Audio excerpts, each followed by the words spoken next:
Well, hello, hello. Hi, hi. How's it going? Good. Thank you for joining me today, Sydney. How's your Wednesday so far? Yeah, of course. It's been great. What about yours? Good. A little bit of a kind of like definition of hum day, but overall pretty good. That's awesome. Yes. But I appreciate you joining me today. Obviously, the goal of this conversation is to learn a little bit about your journey, understand how you grew up in the ranks per se, and really, hopefully, we can share some advice for on both sides for everybody here that's going to be watching this now or later on, and just add some value, and then kind of we'll take it from there. Yeah. So thank you again.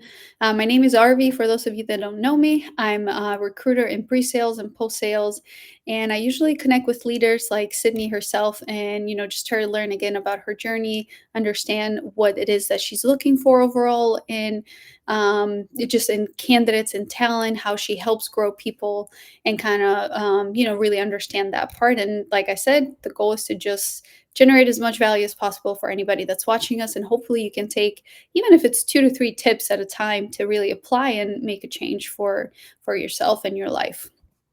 Sydney, do you want to give us a quick intro about yourself? And obviously, you can touch on your journey a little bit. I know you have a very impressive one as well. Yes. Well, first of all, thank you for having me, and hi to you and everyone out there on LinkedIn.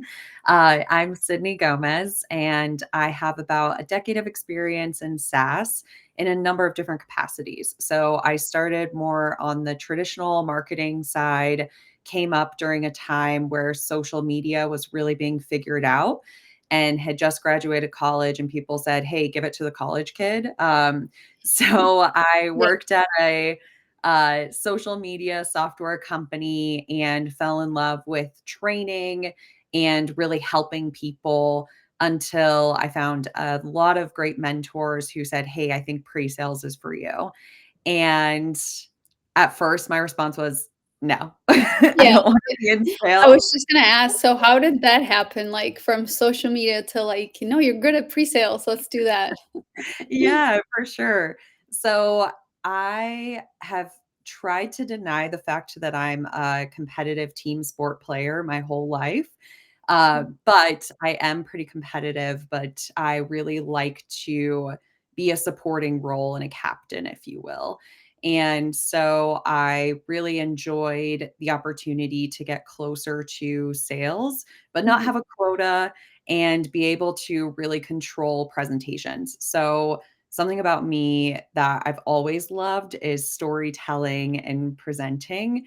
And I really found that in the sales engineering space, I love that moment when you know that you've nailed a prospect conversation because their eyes are lighting up, they're ready to sign, they're excited, and it feels very just mutual and conversational. So that's what really stood out to my mentors and why I eventually said, yes, this is the perfect role for me. Yeah, I love that. So, you said something interesting. So you didn't really necessarily go full in sales because you don't love the quota, but you Yeah. do still like customer facing roles, and kind of owning the presentation. So that's pretty cool. Because my next question was going to be, why not sales if you love the customer facing? But you already answered that. Yeah, Yeah, yeah. that's awesome. Okay, and then right now you're currently in a leadership position, correct? Yes. So So I'm a director at 6 Sense. Yeah. awesome. Tell me a little bit about the transition from like an IC role to like a leadership role. Yeah. I talk to a ton of people about this because a lot of folks I connect with want to be leaders. Mhm. And being a leader is the most rewarding and most difficult thing I've ever done So true. because So true. yes. And it's really rewarding because of all of the things that people think about when they want to go into leadership, which is helping people, seeing them grow, being a direct influence on where people are going in their career is so cool. Some of my best days are when we've been able to give people the promotions that they've been working their asses off, if I can say that, Yeah. for at least a year for, right? Yes. Um, on the flip side of that, there is an adjustment in terms of management and that layer, which is a bit different and something that I had to learn, which is holding people accountable, giving them tough feedback even when they may not want to hear it, right? And also helping to manage and navigate that it's not just about what I do that's successful and replicating 20 Sydneys, but Yeah. how do I get the best out of each individual to be the 110% version of themselves? And I think that that's a really big adjustment. And what the best leaders are really incredible at is seeing a holistic person and understanding how to get them to be a better version of themselves than they were yesterday. Yeah, I love that. That's so true that you said, and I couldn't agree more. I mean, it's like you said, it's so rewarding, but at the same time, so challenging. And I think one of the biggest parts, to me at least, on leadership is when you really want it really bad for somebody else, but they might not want it as bad. And I Mhm. feel like, you're trying so hard to get them because you see the potential. Yeah. And, sometimes realizing that it's just best to let go and just realize it's not you doing it for them. They have to want it first. And you're Yep. just like that person that guides them of like kind of putting the rails on, I feel like almost as a leader. Yep. Of like, no, oop, not this, but like get a little bit more this way, and just kind of guiding them. And they're just like, oh yeah, yeah, yeah. And then kind of moving on. So, and Mhm. it's hard sometimes. And I was talking to somebody else about this as well, of like being in a leadership position, um, knowing that you can do something, let's just say you're asking somebody a specific task and knowing that you can do it in like 2 seconds and get it done, Yeah. but letting that person try it out, potentially fail sometimes, and making sure that they do it right, or you're just there to guide them. That's also a really hard part. I feel like being in a leadership position. Yeah, for sure. And I would say also knowing how to articulate that to make someone else Mm, successful when yeah, you're so close to something that just comes naturally to you, to right. then know how to dissect the steps down to their most basic form to help someone else tap in and be successful really seamlessly is Yeah, something that I had to learn maybe the hard way a couple of times. right, of course. But yeah, a great lesson overall. For sure. Yeah, that was gonna be my next question is, I would assume you were born being a leader, and if you were, please teach me your ways so I can replicate that. But so what were some of, like, your biggest challenges in the beginning when you kinda transition in the leadership role that it kinda, in a way, hit you in the face and you're like, "Whoa, did not expect this." Yeah. One of the best articles I read, early in my leadership tenure at 6 Sense was about adjusting your thinking, from being a captain to a coach. Mm, And the reason that's so important is a captain is really I didn't expect to have so many sports references today, but right. here we That's are. great, I love it. A captain is on the field and part of the team and can really make an impact by taking the ball over, right?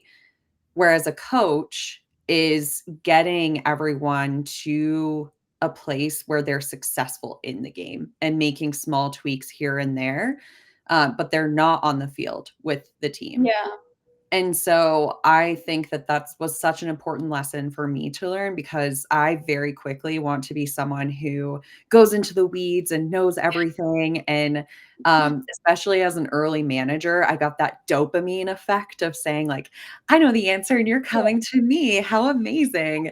But I realized that yeah, one, what a recipe for burnout because now, my team feels like they always have to come to me, and as I continue to get more people on the team and scale it out, it just wasn't possible to do at the same rate. And then the second thing is, like, what an unempowering thing for your team, for you to always be the one with the answer. And so I had to learn how to tell people that I trust them and let go of things, and yeah, also, like, have the opportunity for others to rise and say, "You know who's really great at that? Mel on my team. You should go to yeah, her." And then that gives Mel the opportunity if she's looking this is a real example, like, she was yeah, looking to go into management, right? So then it gives her the practice to have that experience builds her just overall rapport with the team and elevates her as a leader.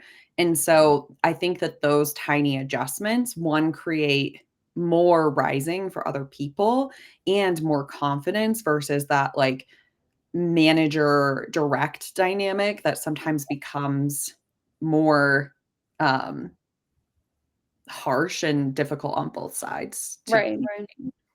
No, that's so cool, and, I will probably be stealing that analogy from now on in terms of a coach versus a captain. I think it just makes it very easy in your mind to understand the difference, so that's pretty Mhm. cool. Thank you for sharing that, and keep going with the sports analogies for sure. We're Um, locked into it now. I know, right?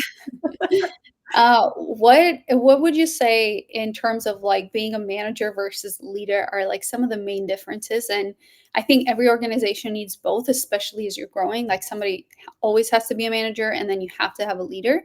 Yeah. But what would you say is, like, the difference? And then, obviously, there's good managers and bad managers, and same thing for leadership, right? So, like, how can you differentiate the 2 roles? Yep. And then maybe some things that are good or bad being in either of them. Mm, yes.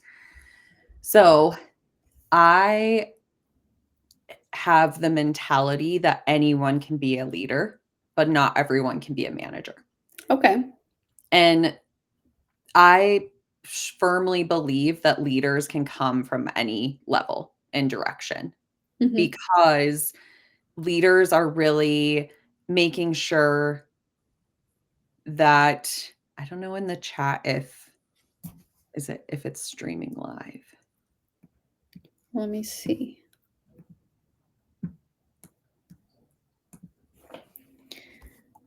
Computer runs slow. Here, we're just getting some chats that saying it's rescheduled for some reason. See. Pretty sure we should be live. I'm double checking. Yeah.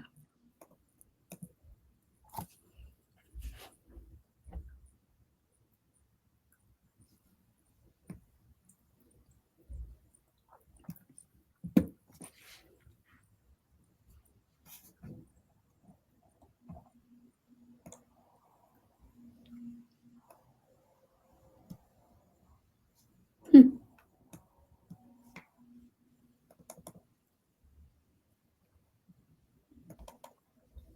that is so weird. I can't tell. It says the event will start soon. Hmm.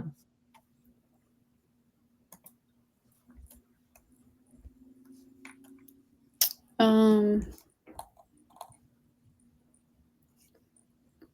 couldn't tell you. We've never had that happen before. Let's um let's continue it and then I'll just upload the recording if you're okay with it. Yeah, that's great. Totally fine. And I'll yeah, that's so weird. I've never had that happen before.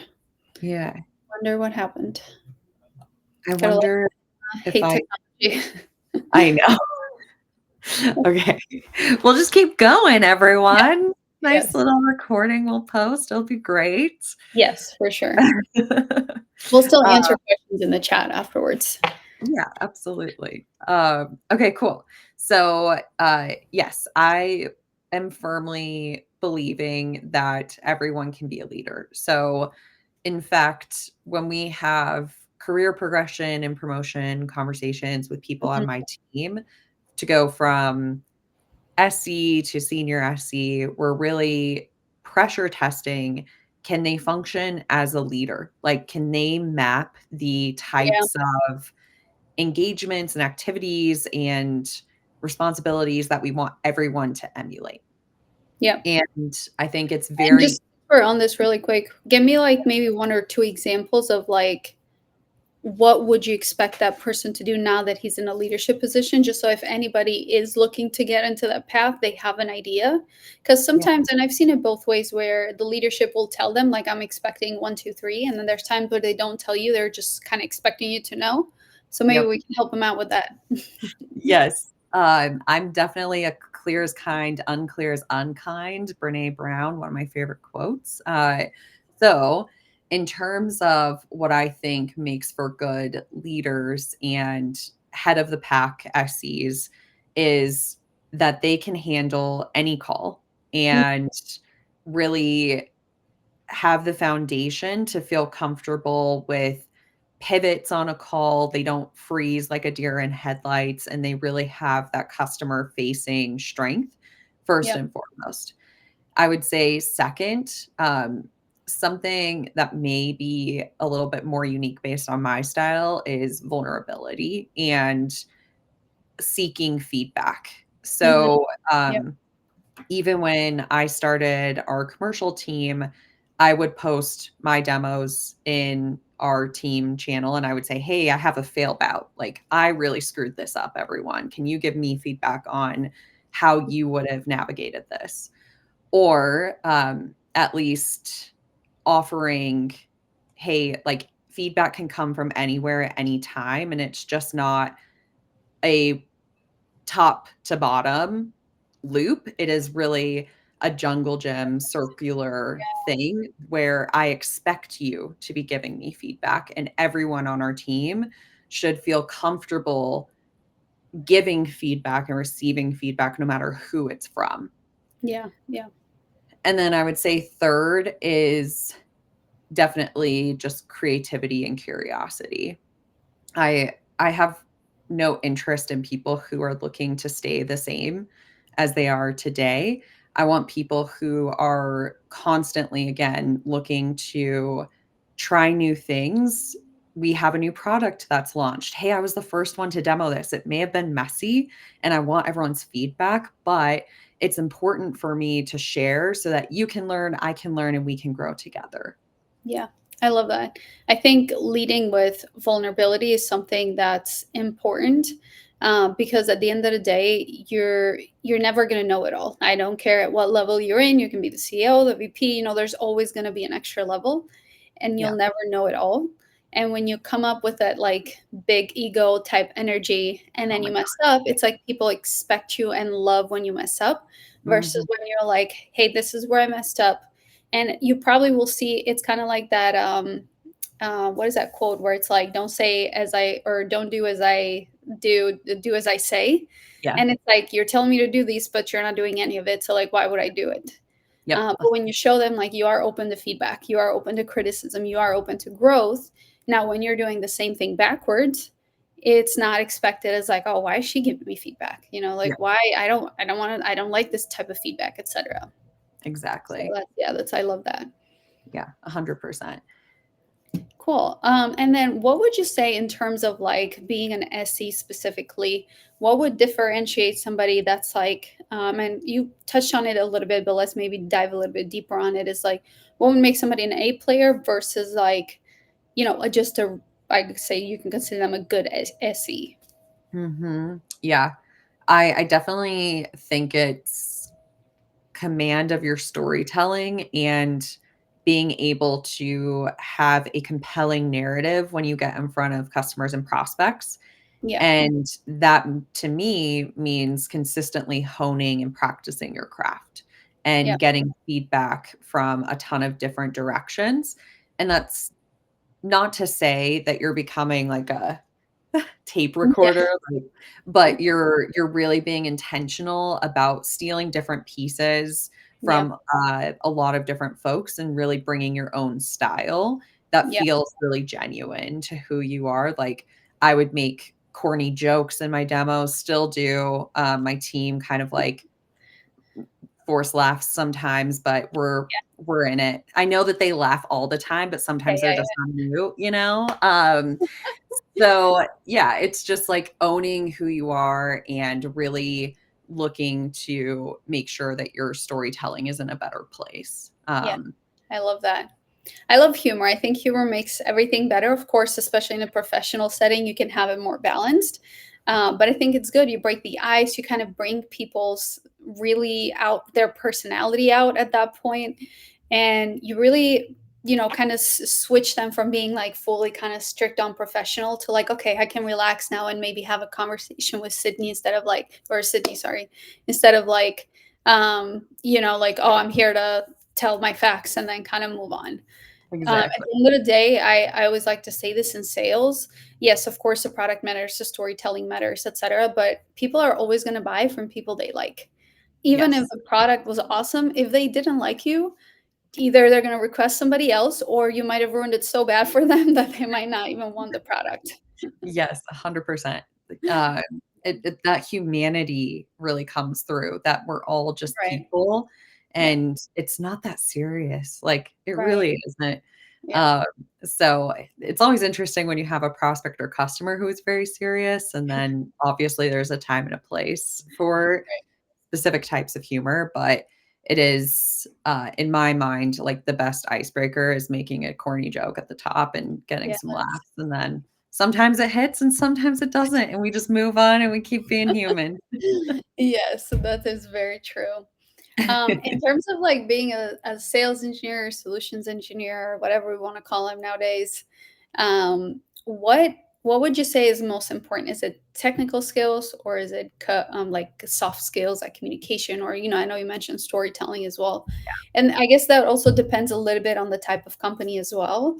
But Yep. in your opinion, I guess what do you think is easier to teach, and like where do you see the business going, or the role going, in what type of like trajectory?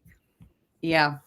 So I love this question so much because I not only get it a lot from the interview experience and my perspective from Six Sense and the companies I've been with, but I feel like so many SEs that I talk to, especially career changers, the first thing they say is, "Well, I'm not technical enough and I need to learn how to code." And I'm like, "Whoa, whoa, whoa, let's change this mentality a bit."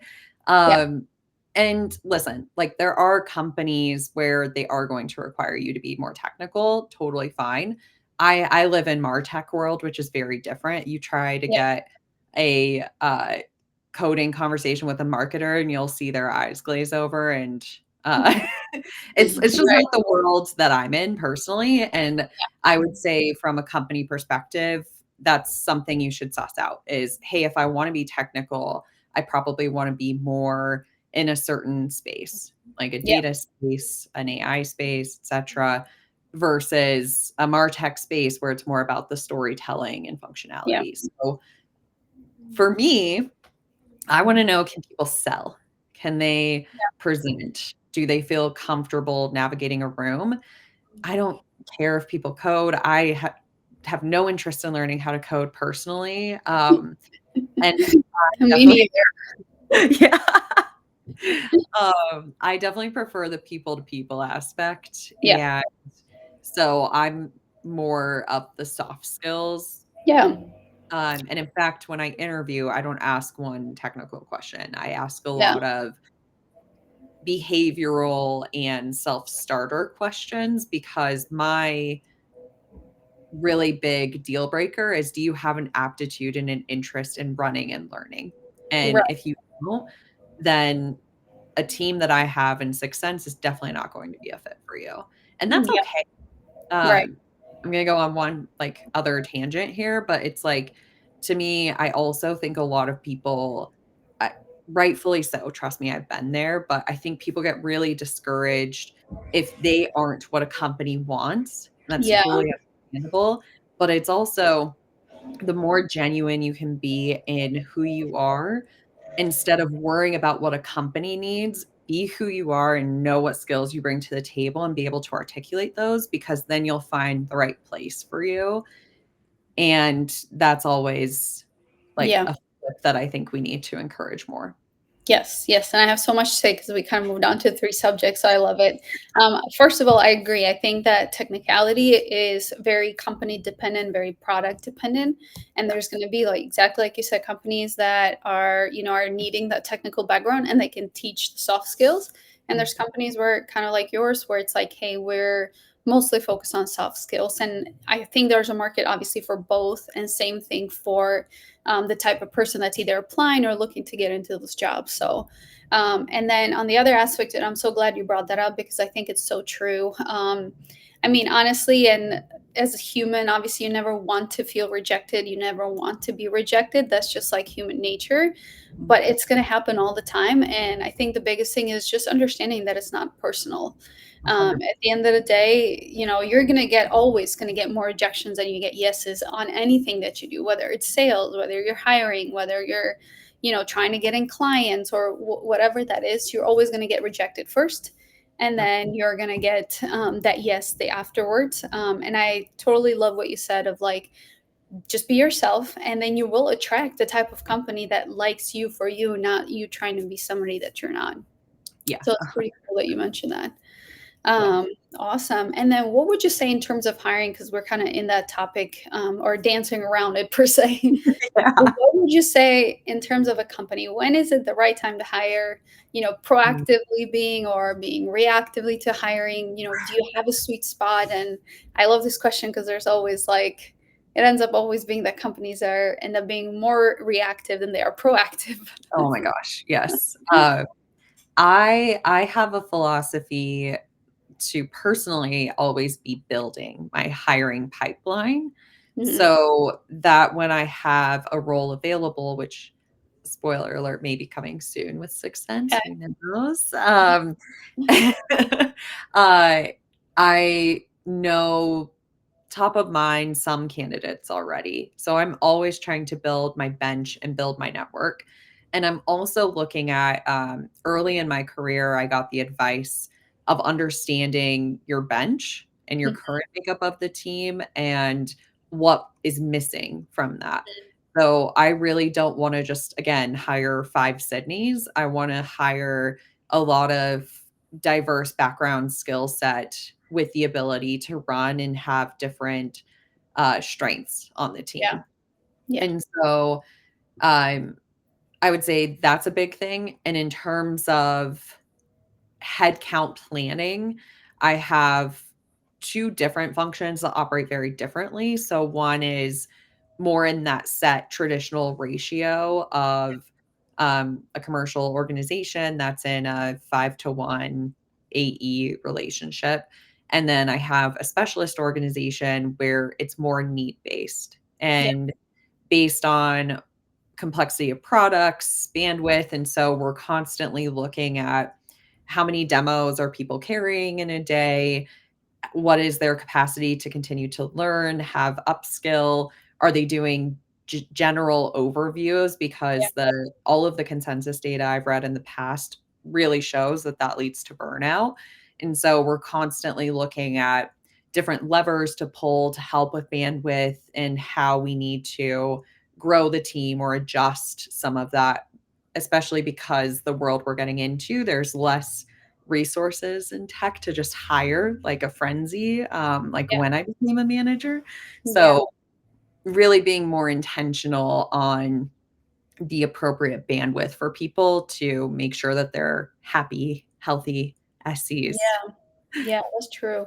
Do you feel like, and I think overall, just, I mean, life happens in a way to companies too. So at the end of the day, there's always going to be some times where you're just going to be reactive and there, because something Totally. hits the fan and you're going to have to react Yep, to it. yep, No matter how much you plan, there's always going to be something yes. unplanned. Yep. Um, but when it comes to hiring, and I love that you said you're proactively building your bench.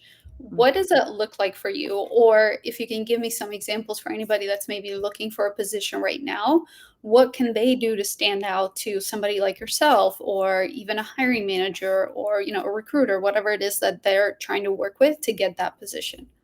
yeah, so I am often on LinkedIn and I get a lot of Yeah, inbound messages. So I've seen the gamut of yeah, uh, great, bad, ugly, and incredible inbound messages. And I would say, don't be a shoot your shot, Charlie, yeah, meaning just like spray and pray. And I'm just sending very generic and obviously copy and pasted messages to yeah, people. Um, I think the best in mails I've gotten are one showing that they know something about me or Sixth Sense. So they're genuinely trying to make a connection with me before they just have an ask. Mhm. The second piece is a compelling reason why they're a good fit for meeting with me or being at Sixth Sense. So, meaning that they've done some level of research and they're Yeah. able to articulate what they bring to the table. Yeah. And again, this is where it kind of becomes a numbers game. You shouldn't get discouraged if I'm like, nah, you're not a fit. If that also is like, hey, these are my strengths. I love to code and I really love to be super technical. And Yeah. I've been doing that for 10 years. I'd be like, "Oh, that's really wonderful for you. I hope you find a great role at a company Yeah, that's as I said. not Sixth Sense." Yeah, Um, but then which is fine. We both need to be like, "Cool, great, we know absolutely. where we stand," instead of wasting each other's time. Yeah. Um, and but the ones that are like, "Hey, I love storytelling. I love getting my demos better every day, and I know that you mentioned it in this incredible conversation with RV, Yeah. and here's what I do to improve my demos. Would love to have the opportunity to talk with you and learn from you." Like, wow, what an incredible Yeah. example. Yeah, I love that. Yeah, because it shows that they took the time, like you said, to just understand a little bit more. They don't need to know your life story. Yeah, They don't no, need to go dig 10 years of what no. Sydney's been doing. They'll be probably borderline Rapids too, creepy. which is funny. Like, people be like, "I saw you worked at the Colorado Rapids in 2013. Can you tell me more?" I'm like, And you're like, "Oh." wrong way to reach out. So yeah, I like that as well. And it's true. I mean, at the end of the day, like there's the good and the bad with technology nowadays. One, it makes it so much easier to reach out to people, but two, because it's so accessible, tons of people are doing it. So like, how do you differentiate yourself from it? And honestly, it kind of comes down to as well to being yourself. Yes. I'm also like I love to make a little bit of humor, like if I'm talking to people or in a sales call, whatever that is, because I want to feel comfortable and I want to enjoy the conversation I'm having with you. I don't want to Yes. make it straight business. But then Yes. there's people that are so good at having a business conversation that they don't need to have humor in it, but you still enjoy that conversation. Yep. So at the end of the day, it's knowing yourself, your strengths and your weaknesses, and okay, how do I apply my strengths to this? Although, like, I'm not the best humorous person out there, how can I still make this an enjoyable conversation for everybody? Yes, So 100%. I And I love that. always treat interviews the way people treat interviews is a way they're gonna treat a sales process to Hmm. me. Yeah. So, I think it's very telling if someone is just, like, super nervous and trying to impress me on that first Yeah. call. Hey, I get it, but also it's like, are you gonna be able to meet with the CMO, a co-founder of a company who's being very aggressive? Because in Yeah. our commercial space, we definitely have a lot of more tenured and senior folks that we're Right. selling to, so, if you're scared of little Sidney Gomez in my bright orange shirt and, like, smiley, then I'm a Yeah. little worried. Yeah, yeah. I agree. I agree. Yeah, I think you definitely have to, especially like you said, you're especially on a commercial space, you might need to be talking to 2, 3 different types of people from the same company. You might start with, the whatever, like the person that's in charge, and then it goes to the CMO or CTO or CFO, whatever, and you need to be able to handle those conversations. And yeah, I agree. You definitely need to have a balance of both. I do think though that, and I just say this personally, I've met some great people that do so well when it comes to like presentations and things like that, but they might just not be the best interview takers. Oh, And yeah. sometimes you have to like try and read in between those lines Yes. and really kind of hone it out of them, not him, but them Yep, specifically, yep, and just, trying to make them as comfortable as possible. But then you put them on a call with the client and they're like crushing it. And you're like, I just didn't know. yeah, So they're so comfortable being salespeople, then they're not really comfortable selling themselves, which is, I yep. think, two different things for sure. Oh, I was that person for the longest Yeah. time, and I actually got told very often that I was too junior, even with experience, because of the way that I would come across in interviews, and it's definitely a skill that I have had to build Sure. over time Yeah. because it is not natural for me, Yeah. um, to be in that space, so I I totally get agree, that. and I would definitely be one of those people too, meaning, like, I have been, so definitely grown a lot in that, sector as well. Do you have any tips, since we're on it, of, like, maybe how to be a better interview taker or, giver of, like, when you're trying to sell yourself? Because, like we said, it's different trying to sell yourself than, like, trying to sell a product. Yeah. My advice is different now than it would have been a few years ago because ChatGPT is such a game changer for the interview process Yeah, and job seeking. Um, Even just, "Hey, I have these strengths. How would I talk about it in an interview process?" yeah, And then I think that a lot of people try to boil the ocean and have, like, 20 questions memorized, and my recommendation and what I learned for myself is, how do I boil this down to about 5 really good stories that mhm, help tell who I am? I love that. And that's really helped because then I'm reframing it as a storytelling exercise instead of like, Yeah, "Yeah, look at me, I'm Sydney and I'm awesome." So that's helped a lot. And I would say definitely focusing a lot of time on your elevator pitch and feeling really confident in that and mhm, authentic in that is yeah, the most important because there are times, for better or worse, where if someone is in their elevator pitch and I'm not hooked immediately, sometimes I'm like, I already kinda know the outcome of this conversation." yeah, yeah. Do you feel like, in an interview process, like, since you mentioned the elevator speech is, like, the first 5 minutes really kinda make or break it? Or is it more like, yeah, sometimes when I'm meh, and then they keep going and opening up, then I change my mind? Or what's been your experience? Just I would curious more than anything. Yeah, I would say at least 80% of the time. Yeah, The elevator pitch at the beginning really changes my perspective for the rest of the conversation, yes. eh, because the times that I have changed my mind are if someone's digging themselves out of the hole from what Yeah, the from elevator pitch did, because I'm already having this preconceived notion, and then I'll ask a question, I'm like, "Oh, wait, I do like the answer to that. Now yeah, I'm" yeah, yeah, uh, and it's almost a surprise, yeah, but I also personally had to tell my recruiter to stop, like, giving me their perception of someone because I think sometimes it the comes recruiter would through. be like, "This person's incredible," and I would be like, "Their elevator pitch was crap," and I would just sit there and I'd be like, "Wait, why did they tell me they're incredible?" Or sometimes they would be like, I don't know if you like this person." I was like, "I really liked them." Right, So, again, just stick to um, the facts. yes, it's like I just have to come in with no preconceived notions. I've learned that a lot over time. Yeah, yeah. I love that.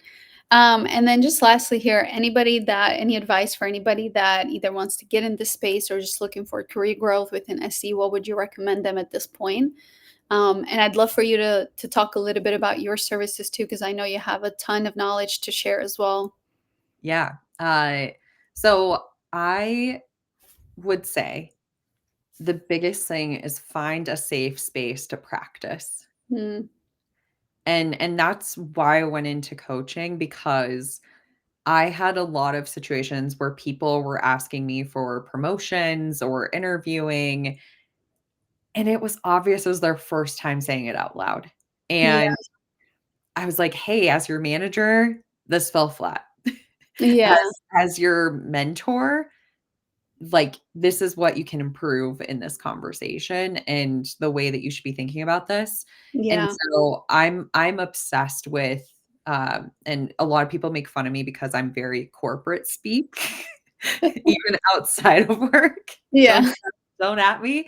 Um, but I think being able to clearly articulate your needs and having a safe space to practice that and do it is where I've seen a lot of success, I love that. working with folks as well. Awesome. Thank you so much for sharing all that. And I'm assuming people can reach out to you on LinkedIn. Please do not blow Sydney's messages one at a time. Yes. She's awesome.